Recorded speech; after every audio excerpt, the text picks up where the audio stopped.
So let us quickly go back and write down the most important lesson we have learned. Hello, is there a question? Hello, sir.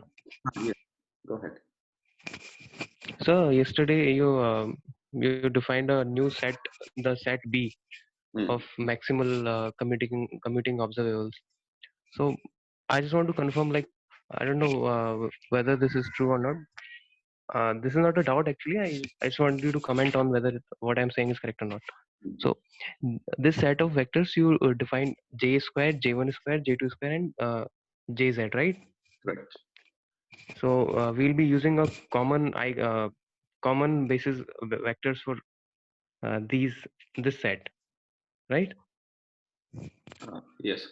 Simultaneous eigenvectors of these Yes, yes, four. simultaneous eigenvectors. Hmm. So my question is, like, what you yesterday told us that if we know J1, the eigenvectors of J1 and uh, J1z and J2z, then we cannot say that we know the eigenvalue of Jz, right? Is that correct? No, that's not what I said, right? See, J1Z, J2Z, and JZ commute because JZ can be written as a linear combination of J1Z and J2Z. Yes. And since J1Z and J2Z act on different eigen subspaces anyway, Hmm. JZ, J1Z, and J2Z commute. The problem is not with JZ. The problem is with J square. J square does not commute with J1Z or J2Z separately, but it does commute with JZ, which is the addition of both of those things. So, sir, in this basis, knowing the eigenvalues of J1z and J2z, we cannot find out the eigenvalue of Jz. We can. So, but the problem is that in set B, J1Z and J2Z are not known separately. See, you should not confuse between set A and set B. Set A, the simultaneous eigenkets are the eigenkets of the operators J1 square, J2 square, J1Z, and J2Z, right? Yes, sir. Now, so what do I mean by that? So I'm calling this set J1, J2, M1, M2. Okay. So I mean that I can actually add J1Z on this ket, M1, M2, and I get M1 H bar, right? Agreed? Yes, sir. Okay. So similarly, J2Z and JZ. And now I can actually, so I can, let me write this down, equals M2H bar times this ket, right? Now I can ask, what would happen if if I simply add J1Z and J2Z? Okay, since J1Z can be understood and J2Z can be understood, can I actually add J1Z and J2Z? And it is true, I can also figure out JZ. But that is not a very big deal from this point of view because we already know the eigenvalues of J1Z and J2Z. Okay, but what is actually non-trivial is the point that you mentioned about set B. In set B, the simultaneous eigenvectors are the eigenvectors of the operators J square, J1 square, J2 square, and Jz. Okay. Now forgetting J1 square and J2 square because they are both common in both the sets, look at J square and Jz. Now we can ask the question whether I can also, just like knowing J1Z and J2Z in the first set enabled us to know Jz on the first set, we can ask, does knowing Jz on the second set enable us to know J1Z and J2Z on the second set? And the answer to this question is no, because J1Z and J2Z do not commute with J squares individually. So J square, J1Z is not equal to 0. And J square, J2Z is not equal to 0, but J square, Jz equal to 0. Okay, as we showed explicitly in class yesterday. So this is Okay. makes sense to measure Jz on this set, but not J1Z and J2Z separately. Okay. So you're saying that in the set B, we by measuring Jz, we cannot measure J1z and J2z. No, I have no But knowledge of what J1Z and J2Z are but separately. but in set A, we can, like, if we know Jz, then we can find out J1z and J2z. Yes, yes. Okay. Okay. Thank you, sir. Any other questions or comments about yesterday's class? Okay. So I also realized I was a little hasty in writing this because so in set B, I wrote down a completeness relation that looks like this. Okay, so I'll first have to motivate why this completeness relation makes sense. Now let us take a step back and ask where we are. So as we just discussed, we have two equivalent bases in this higher dimensional space, right? The first basis is the basis that we have called J1, J2, M1, M2. Okay, some books call it the, I think probably uncoupled basis or something. We will call it the direct product basis, on which I can measure J1 square, J2 square, J1Z and J2Z. And the second, and of course, this is a good basis, and in the sense that this basis spans the entire linear vector space. So I write down this in equations by writing down a completeness relation. And what is a completeness relation? Well, first let's understand what I should sum over, right? Now I'm adding two angular momenta, J1 and J2. J1 and J2 are given to me. They are specified, right? Let us say J1 is 5 and J2 is 3, whatever it is, right? So J1 and J2 are supplied to me. So this set is basically spanned by the different M values. What can the different M values be? Well, we already know that for a specific J, the M can go from minus J to plus J. So in this case, the number of basis vectors is determined by the number of available M values. M1 can go from minus J1 to plus J1, and M2 can go from minus J2 to plus J2. So I should write the completeness relation here as M1 goes from minus J1 to plus J1 in steps of 1, and sum M2 goes from minus J2 to plus J2 in steps of 1. J1, J2, M1, M2, J1, J2, M1, M2, right? This is equal to 1, right? So this is basically what we are saying is basically sum over the number of sets EI equals 1. This is our completeness relation statement, right? About the basis case. Now, how do I write down the completeness relation for the other set? Now, what is the dimensionality of this linear vector space? The dimensionality of the linear vector space is the number of independent basis vectors I need to enumerate the vectors in the space.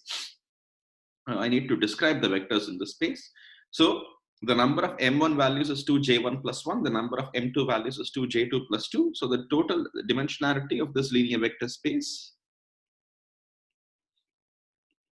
is 2J1 plus 1 times 2J2 plus 1. Okay. Now, I cannot fiddle around with the dimensionality of the linear vector space, right? So if I claim that I can write down another set of eigenvectors that are eigenvectors of another set of basis vectors that are eigenvectors of a set of different operators, I'm still operating within the same linear vector space, right? I'm still operating in a 2J1 plus 1 times 2J2 plus 1 linear vector space. So basically, I'm saying that there exists some unitary transformation such that I can convert this set of basis vectors to that set of basis vectors. So I'll quantify what this means in a second. Anyway, so regardless of what kind of basis vectors I choose, the dimensionality of my linear vector space remains the same, right? So for example, in 2 dimensions, for example, I can choose as my basis vectors 1, 0 and 0, 1. Or I can choose some linear combination of these two guys as 1, 1 and 1 minus 1, right? These are both perfectly good basis vectors. They're orthogonal to each other and they're normalized to unity. I can either use this set or this set, but what I cannot do is add a third guy here, the second set, and claim that this set is described by 3 linearly independent basis vectors. That wouldn't do because there is no way I can write 3 linearly independent basis vectors in a 2-dimensional linear vector space. So when I say that there exists another set of basis vectors, I have to work with a proviso that I cannot change the dimensionality of my linear vector space. So let us look at the second set. This is J1, J2, Jm, right? Now, how do I count the number of such independent vectors? Well, we do not know what J is yet, right? So let us actually test our intuition. So let us say that I take two J's and I take J1 and J2 and I add them, and I claim that the result of this addition can give me only one unique J value. Okay, for example, if I claim that if I add let us say spin 1 and spin half, j equals 1 and j equals half, like we have done before, right? So let us choose an example, j equals 1 half and j2 equals 1. Okay, so what is the dimensionality of my linear vector space? This is 2 times 1 half plus 1 times 2 times 1 plus 1, which is 3 times 2, which is 6. Right? So this is a 6-dimensional linear vector space that we saw on the tutorial. Now, if let us say that if I add j equals 1 half and j2 equals 1, and I claim that the only j value that I can get is 1 plus 1 half, which is 3 half. Okay. Now, what are the number of different vectors in this basis? If for the j equal to 3 half, well, for j equal to 3 half, I can get m values that go from, remember that j1 and j2 are fixed in this set, right? So we are claiming that only m can change and j is also fixed. Then m can take 2 times 3 half plus 1. This is basically 4. So I'm claiming that the linear vector space can be described by 4 independent basis vectors. Okay. Now, this obviously is not true because we know that the dimensionality of the linear vector space that we are operating is 6. So the addition of angular momenta, what we mean by addition of angular momenta, is slightly tricky concept. It is not a simple addition of just J1 and J2. The addition has to proceed differently. Does everyone understand what I'm trying to say? If I simply took as the addition just J1 plus J2 and claim that the J value that results from this addition is this one unique J value, which in this example is 3 half, then I'm forced to contend with the fact that I live in a 4-dimensional linear vector space because I only have 4 linearly independent basis vectors. So I'm forced to conclude that the addition of J1 and J2 should give me more than one value of J in general. Okay, so now we will postpone the discussion of exactly how to derive what these values are in the tutorial because it involves some tedious algebra. I think this is not showing again, so I will share my screen again. But it turns out that the answer to this question is, excuse me, just give me 1 second. Huh.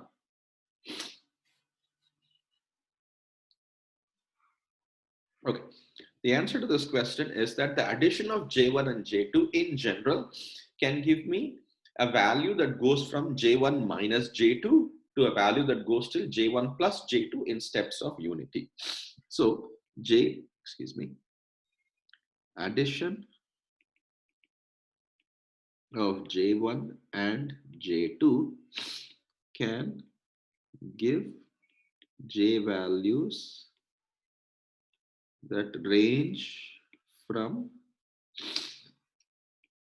J1 minus J2 to J1 plus J2 in steps of 1. Okay, here I'm assuming that J1 is greater than J. Assuming J1 is greater than or equal to J2. Otherwise, J1 minus J2 would be negative. You can always make this assumption because one of them will turn out to be greater or equal to, if they are both equal, it's okay, because the lowest value would be 0. If one is greater, just call that J1. Okay, if you don't want this, if you don't want to assume that one is greater than the other, then you have to simply write this as mod of J1 minus J2 all the way till J1 plus J2 in steps of 1. Okay. So what does this mean practically? Well, now let us look at the dimensionality of the linear vector space in this combined basis Jm. So now I'm claiming that the number of basis vectors can be different because J is also different and for each Jm is also different. Okay. So now, again, let us look at the exact same example that we looked at. J1 equals 1 and J2 equals 1 half or whatever it is. Right? Now I'm claiming that the number of J values can go from 1 minus 1 half all the way till 1 plus 1 half in steps of 1. Okay, so what is this? So number of the values is 1 minus 1 half is 1 half, and 1 plus 1 half is 3 half, and 3 half minus 1 half is already 1, so there is no other vectors possible. There is no other j values possible. Okay, so there is only two values of j, not just one, but two values of j possible. Remember that earlier, if we simply took j1 plus j2 to be just 1 plus 1 half, then we would have just gotten this 3 half. But now we find that the addition of these two angular momenta allows for two possibilities. You could either get j equals 1 half kind of states, excuse me, or you could get j equals 3 half states. Does this fix the dimensionality problem? Well, let us check. J equals 1 half. So what are the, well, let's write down the number of basis vectors for this case.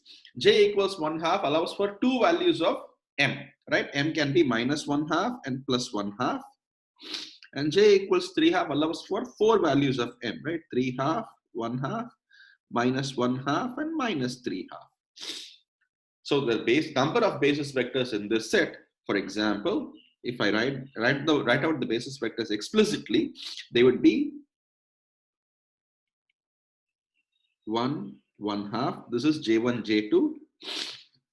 Jm would be J could be 1, 1 half, in which case I'll have two basis vectors.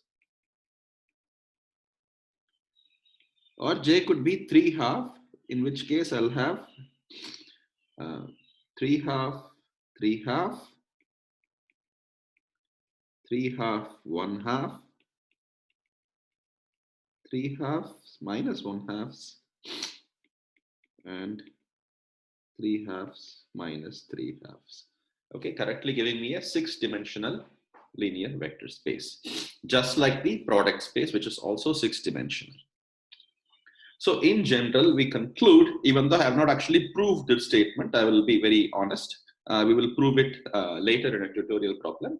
But in general, the addition of two angular momenta can give you resultant j values that go all the way from j1 minus j2 to j1 plus j2 in steps of 1. Okay. To show that in general, this gives you two j1 plus values. So remember, the way you count the number of independent basis vectors is that for a fixed value of j, m can get, so for a fixed, so let us look at j1, j2, the general problem, okay? For a fixed j, m can have 2j plus 1 values. So therefore, and mj itself can go from j1 minus j2 to j1 plus j2. Therefore, the number of independent basis vectors is sum over j goes from j1 minus j2 to j1 plus j2 of 2j plus 1, right? For a fixed j, you get 2j plus 1 values, but j itself can go from j1 minus j2 to j1 plus j2. And if you do this simple arithmetic addition, you would actually get 2j1 plus 1 times 2j2 plus 1. Okay. I invite you to check this explicitly yourself. So the dimensionality of the linear vector space checks out. If the addition proceeds in such a fashion that if I take two um, angular momenta j1 and j2, then the resultant can go all the way from j1 minus j2 to j1 plus j2 in steps of 1. Okay. So the best way to understand what's going on here is working out a very simple example. We'll work out one example here. And oh my gosh, okay. We'll work out one example now, and we will work out one example in the tutorial also. So while I'm getting this back up, please ask if you have any questions.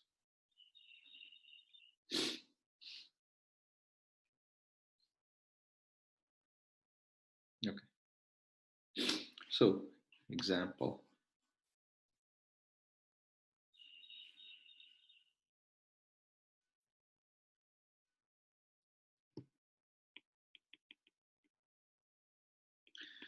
Okay, spin systems are very common in physics, so let us add two spin halves.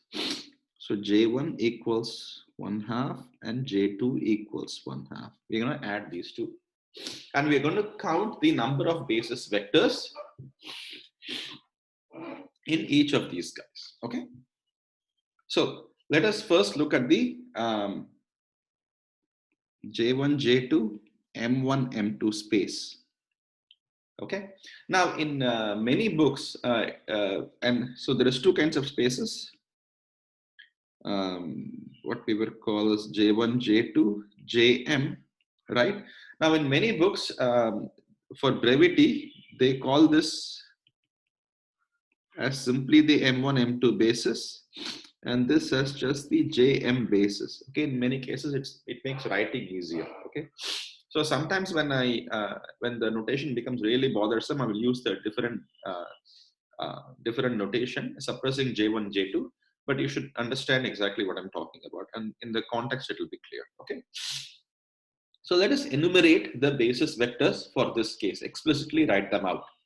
Okay, so I will use the long notation for this case because this is our first example. J1 and J2 are fixed. So first I'm writing down the eigen vectors in the tensor product space, the basis vectors in the tensor product space. So this is basically tensor product of the basis vectors J1 M1, J2 M2, right? So this is basically J1 M1 direct product J2 M2. Those are the eigenvectors that we are enumerating now. So what are these eigenvectors?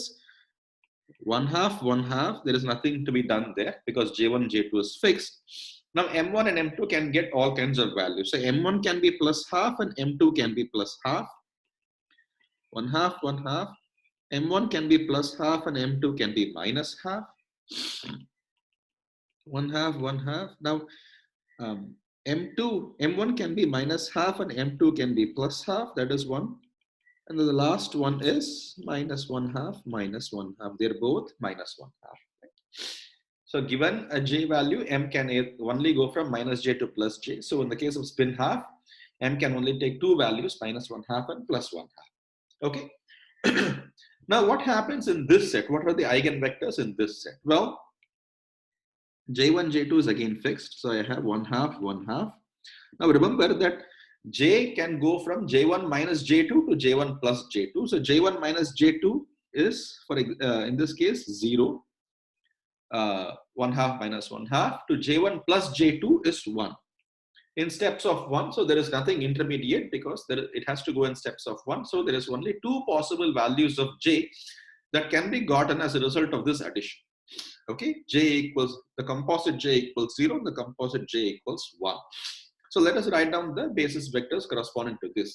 So if J equals 1, then M can go from -1 to +1 in steps of 1. So I'll have the first state 1, 1, 1/2, 1/2, 1, 0, 1/2, 1/2, 1, -1.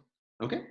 And if J equals 0, there is only one possible state with M also equal to 0. So I'll have 0, 0. Okay, so this is how I enumerate this is how I write down the states explicitly in this case.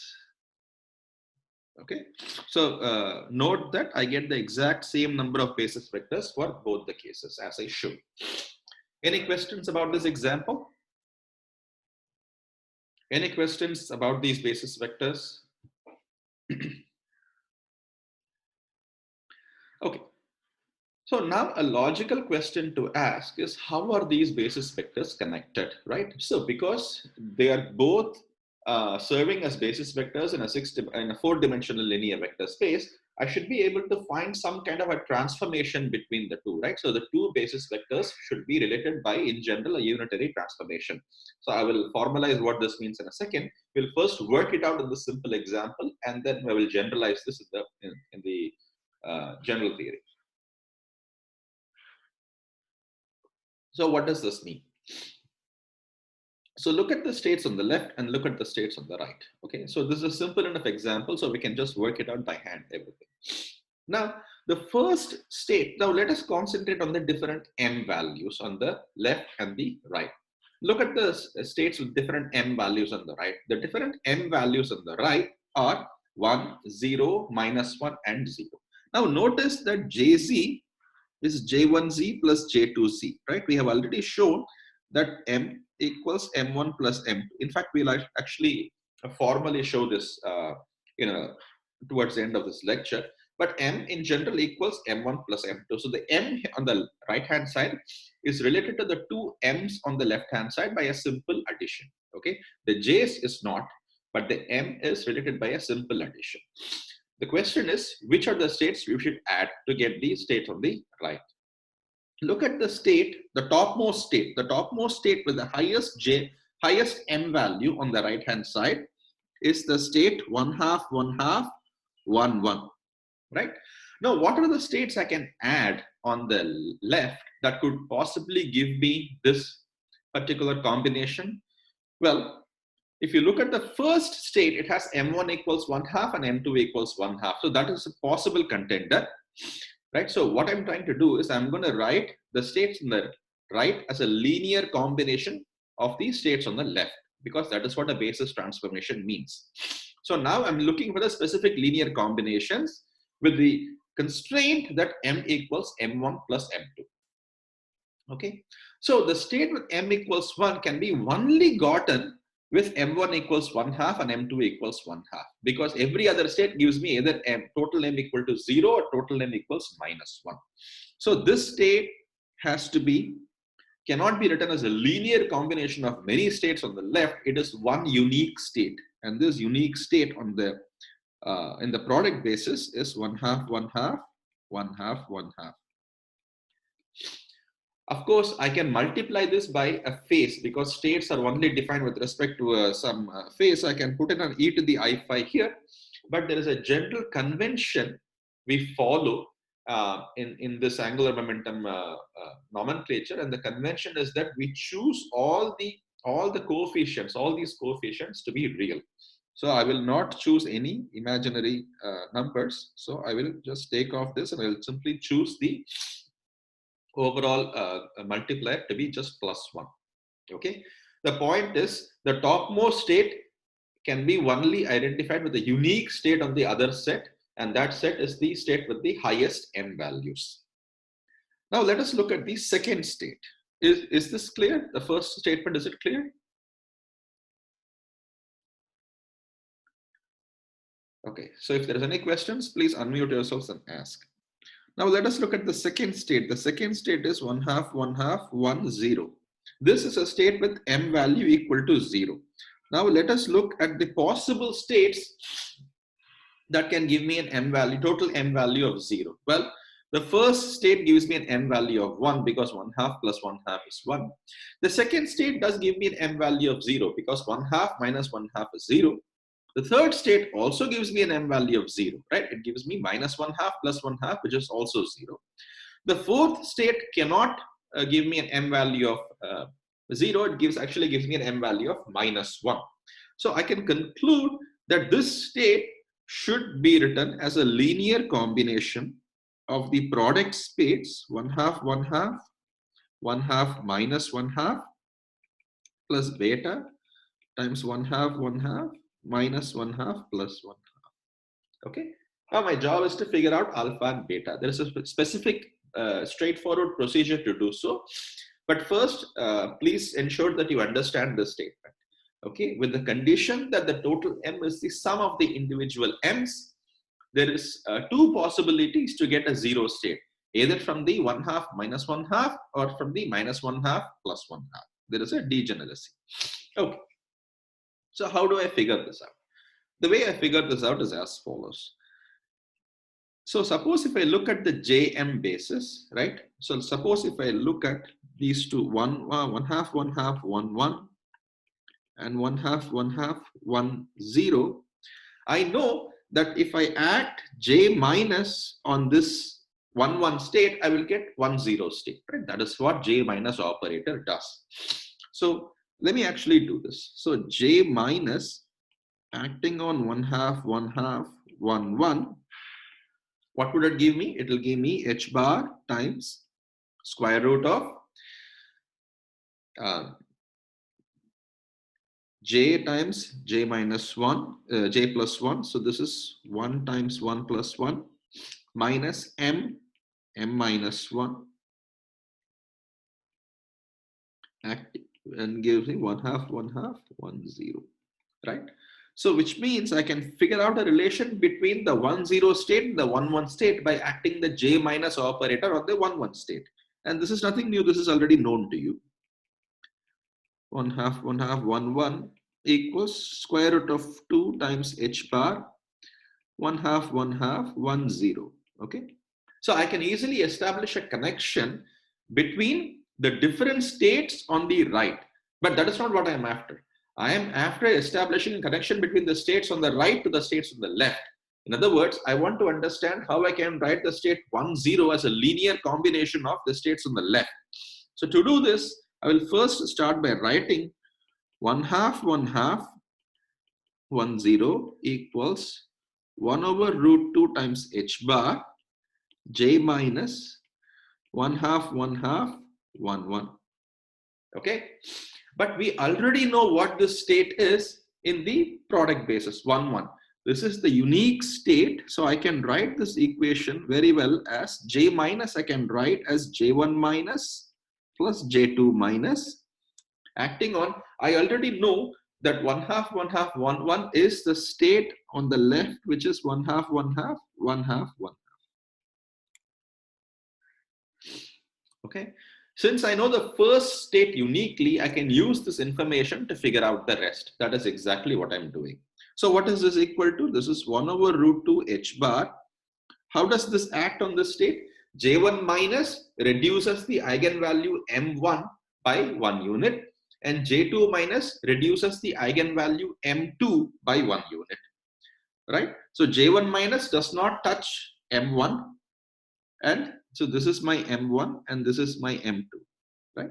J1 minus does not touch m2 and J2 minus does not touch m1. So let us act this operator on the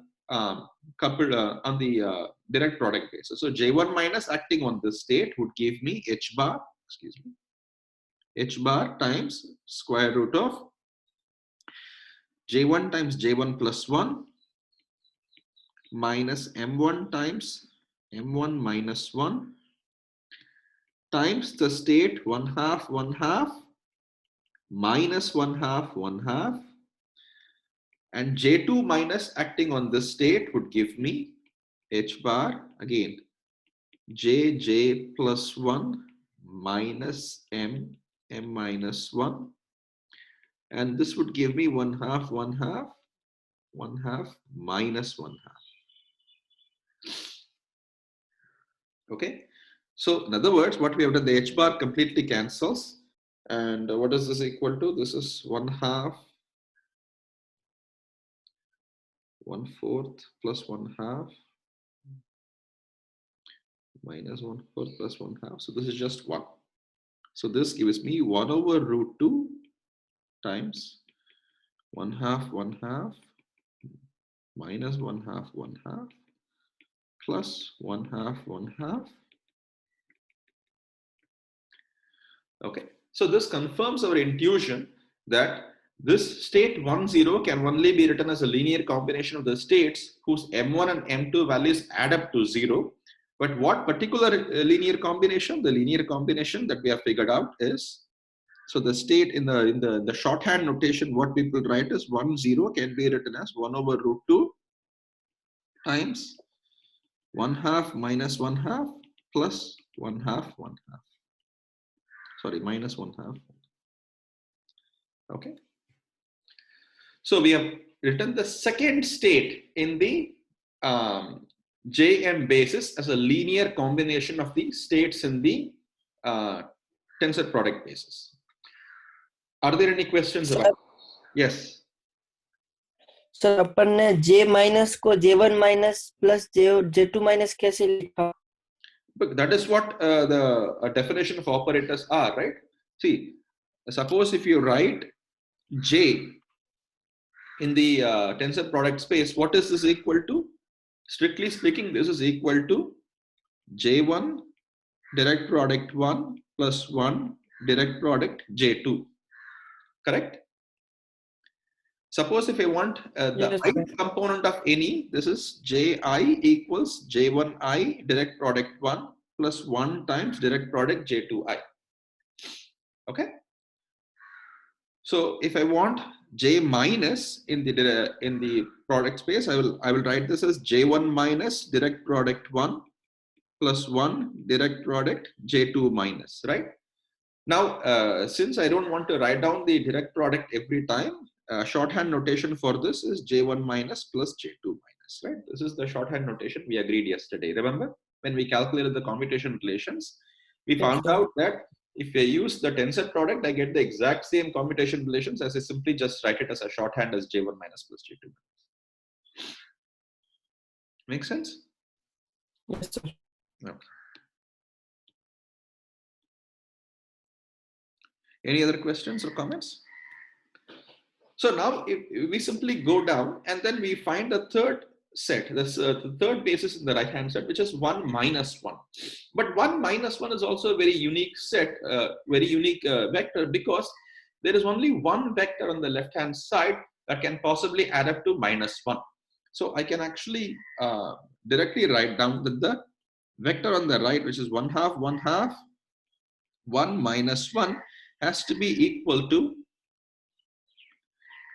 the product basis 1 half, 1 half, minus 1 half, minus 1 half. Okay.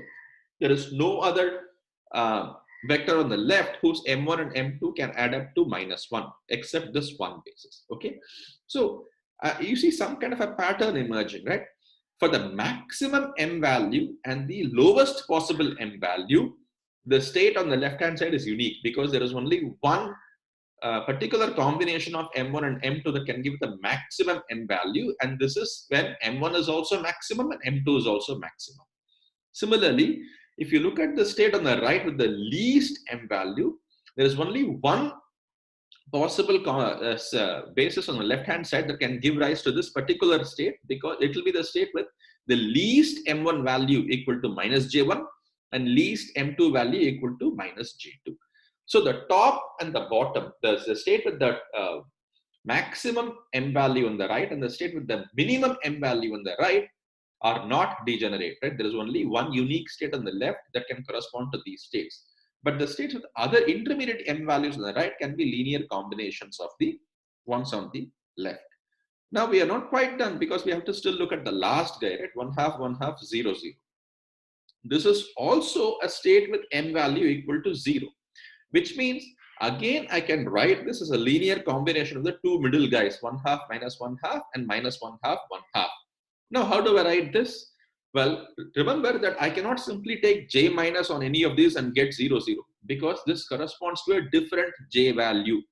Okay, there is no way I can manipulate these vectors to give me this vector, because they live in different subspaces. These three correspond to j equal to 1 space, and this corresponds to j equal to 0 space. So I cannot use the tricks that I used over there, right? I cannot connect vectors that are characterized by different values of j, right? Within a one value of j, I can connect vectors with different values of m by applying the raising or lowering operators. But there is no way I can apply any operation and go from a set in the first three, from a vector in the first three to the vector in the second, which is 0, 0. So I have to treat this case separately. Okay. How do I treat this case separately? Well, I'll claim that since I'm still looking at a state with m value equal to 0, it can only be a linear combination of the middle two states, 1 half minus 1 half and 1 minus 1 half 1 half. And I will fix this particular linear combination by demanding that it is orthogonal to the other m equal to 0 state, which is 1, 0, and that it is properly normalized to unity. Okay. So in other words, I will demand that this state 1 half is some a times plus b times 1 half 1 half minus 1 half 1 half, with the conditions that this state is orthogonal to the state in the space with a different value of j, okay, and that this is normalized to unity. Okay, so by plugging in both these constraints, you can easily verify that this state can be written as some 1 over root 2 times 1 half, 1 half, 1 half minus 1 half minus 1 half, 1 half minus 1 half, 1 half. Okay, so I will put a box around these equations because I want you to look at them when we do the general case.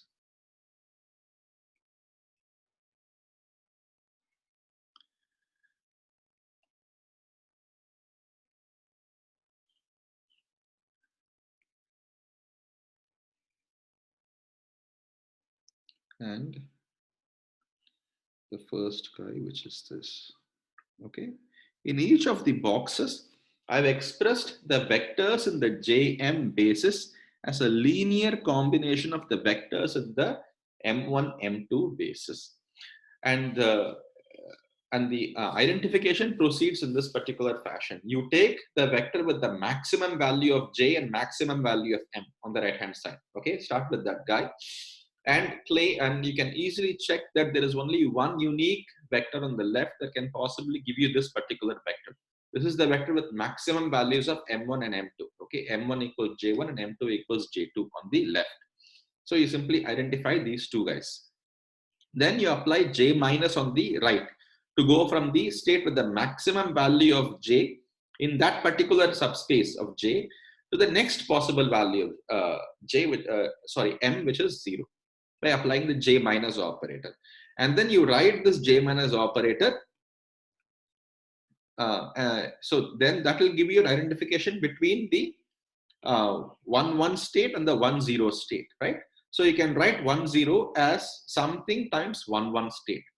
And now, since you already know the 1 state on the left, because this is the maximum state with the maximum M1 and M2, you simply use this identification and write J minus as J1 minus plus J2 minus, and then use this relation to compute what is the linear combination that corresponds to this particular. Okay, and then you keep proceeding in this fashion. Suppose if, for example, if you were to add angular momentum 1 and 1, you would have the maximum state as J equals 2, M equals 2. Then the second state will be J equals 2, M equals 1. Third state will be J equals 2, M equals 0. And then minus 1, and then minus 2. So you simply apply the J minus operator, and then keep going down. Okay, and then you simply at every stage, once you figure out the maximum guy, then the second maximum guy, knowing the second maximum guy as a linear combination of the guys on the left, you can figure out what the third guy is as a linear combination of the vectors on the left. So you see a pattern emerging. So once you know what the top identification is, it helps you to figure out what the other identifications are by simply going down in this list. Okay, at least in this simple example it is clear, but I will actually show that in a general problem also this is actually possible. Okay, are there any questions about this example? Any questions? Okay, so what we have done is basically this in the language of linear vector space. What we have done is this. Once this comes up, I'll write this down. Okay. So we have basically claimed that there exists some kind of a unitary transformation. There exists a unitary transformation between the two bases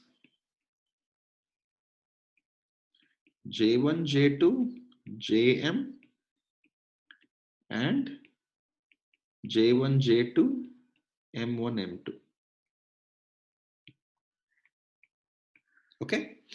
In other words, I can write the vectors in the first set as a linear combination of the vectors in the second set.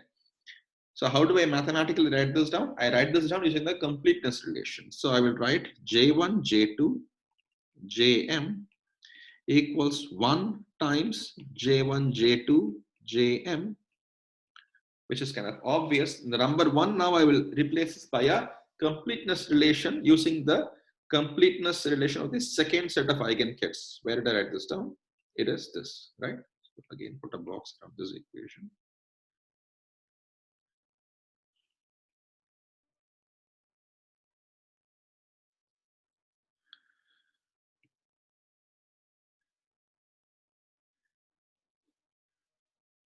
Okay. So now I will use this relation to write this as sum over M1 and M2, J1, J2, M1, M2, J1, J2, M1, M2, multiplying J1, J2, Jm. Okay. Which I can claim is equal to M1, the sum over M1 and M2, where M1 goes from minus J1 to plus J1 and M2 goes from minus J2 to plus J2. The kit J1, J2, M1, M2, and the coefficients J1, J2, M1, M2 overlap J1, J2, Jm. Okay. These coefficients, the coefficients that occur in this linear combination, these are actually called Clebsch-Gordon coefficients. Okay, CG coefficients. And the problem of angular momentum basically boils down to figuring out what these Clebsch-Gordon coefficients are. Okay, so we'll figure out how to do this in a general setting from next class onwards. But I want to end with saying something about this linear vector space. Write down a relationship between the coupled and the uncoupled bases. So what is it that we have figured out? The coupled bases J1, J2, and the uncoupled basis M1, M2. The eigenvectors are basically J1, M1, direct product J2, M2. Okay. In the other basis Jm, my eigenvectors are eigenvectors that correspond to different values of J. So if I actually write this down as a table, what do I, so let me write down what I mean by J1, J2, Jm. So remember that J can go from all the way from J1 minus J2 to J1 plus J2 in steps of 1, right? So what are the possible eigenkets on the left hand side? So suppose if I write this as a table, my J value go this way, right? So I'm adding J1 and J2 and I will get the first possible value of J I will get is J1 plus J2. The second value would be J1 plus J2 minus 1. The third value would be J1 plus J2 minus 2 and all the way up to J1 minus J2, assuming J1 is greater than J2. So now what are the kits? For the kit J1 plus J2, again, I will use the shorthand notation here, which is just Jm. Okay, I will suppress the J1 and J2. I'll use J1, J2, Jm as just Jm because I cannot write all the vectors in this small page. The first vector in the J1 plus J2 subspace would be J1 plus J2. M value would also be J1 plus J2. Right? The second vector would be J1 plus J2. The M value would be J1 plus J2 minus 1. The third vector would be J1 plus J2, J1 plus J2 minus 2. And I keep going till I get J1 plus J2 minus J1 plus J2. Okay, this will be the last vector.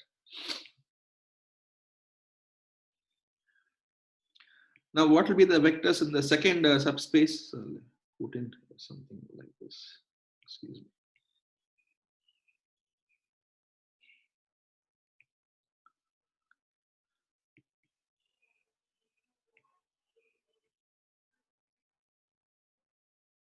Okay, doesn't look too good, but I hope you can understand what's going on. The first vector in this case would be J1 plus J2 minus 1, comma, J1 plus J2 minus 1. The second vector would be J1 plus J2 minus 1, comma, J1 plus J2 minus 2. And then I keep going till I get the very last vector, which is J1 plus J2 minus 1, minus of J1 plus J2 minus 1. Okay, and then I keep enumerating everything till I get to the very last stage. The first vector here would be j1 minus j2, j1 minus j2. The last vector here would be j1 minus j2 minus of j1 minus j2. Okay, now we can clearly see that the jm basis is such that there is different j blocks, and these j blocks don't talk to each other, just like the j blocks in the general angular momentum problem that we talked about, right? You have spin zeros, j equals 0, j equals 1 half, j equals 1, whatever it is. There is no transformation that exists in the jm block that can take you from a j equal to, let us say, j1 plus j2 to a j equals j1 plus j2 minus 1. Okay, so this space, this vector space that is composed of jm, is not actually a tensor product space. It can be thought of as the direct sum of the various j values that you get. In other words, this jm space can be thought of as basically different blocks. One with j equals j1 plus j2, the second block with j equals j1 plus j2 minus 1, and so on and so forth till you get j1 minus j2. Okay, so if we want to write this in a mathematical notation, what we basically established is that whether you want to describe the state in terms of, describe the physics in terms of the product space j1 m1 times j2 m2, or the space jm, which is direct sum of various j values that you get as a result of this addition, the physics is equivalent. So the way you would write this in a statement is j1 tensor product j2, which is my direct product space, can be thought of as j1 plus j2 direct sum j1 plus j2 minus 1 direct sum blah blah blah till you get j1 minus j2. Okay, so this is the fundamental lesson of today's lecture, that the tensor product can be thought of as a direct sum of these various j representations. Okay, so we'll talk more about what this equation actually means in the next lecture, and for today I will stop at this point.